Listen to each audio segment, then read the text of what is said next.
Hi guys welcome back. ఇది మన DBMS visual learning సిరీస్‌లో పార్ట్ 2.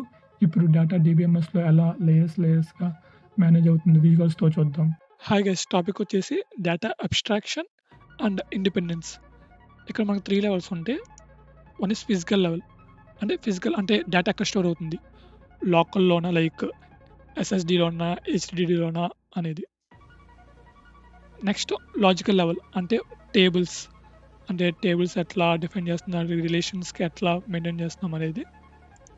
వ్యూ లెవెల్ అంటే యూజర్ కనిపించేది, అంటే యూజర్ చూసేది. దాని డెఫినేషన్ ఏంటంటే లోపల ఉన్న కాంప్లెక్స్ డీటెయిల్స్‌ని దాచిపెట్టి యూజర్స్‌కి కావాల్సిన ఇన్ఫోని చూపించడమే డేటా అబ్స్ట్రాక్షన్ అనేది. యూజర్‌కి లోన ఏం జరుగుతుందో ఏం అవసరం లేదు, వానికి డేటా కనిపించాలంతే. అసలు మనకి ఎందుకు డేటా అబ్స్ట్రాక్షన్ అండ్ ఇండిపెండెన్స్ ఎందుకు? డీబీఎంఎస్‌లో అంటే ఏ డేటాబేస్ బిగ్గెస్ట్ బెనిఫిట్ ఏంటంటే లోపల స్టోరేజ్‌లో డేటా ఎలా స్టోర్ అయినా గానీ, ఆళ్ళ టేబుల్స్‌లో ఏం టేబుల్స్ ఎట్లా స్టోర్ అయినా గానీ యూజర్‌కి కనిపించే డేటా మాత్రం సేమ్ ఉంటుంది. అంటే డేటా ఇక్కడ స్ట్రక్చర్ మీద డిపెండ్ అవ్వదు. అంటే ఇక్కడ టేబుల్స్ మీద ఏది మీద డిపెండ్ అవ్వదు. యూజర్ వ్యూ అనేది ఎట్లా స్టోర్ చేసుకున్నా మనకి యూజర్‌కి కనిపించేది చేంజ్ అవ్వదు.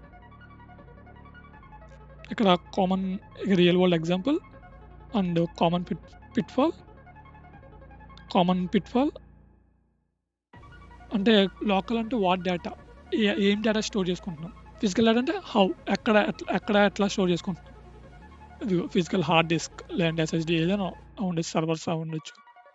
లాజికల్ అంటే ఏ స్ట్రక్చర్‌లో స్టోర్ చేసుకుంటున్నాం. వ్యూ అంటే యూజర్ కనిపించేది.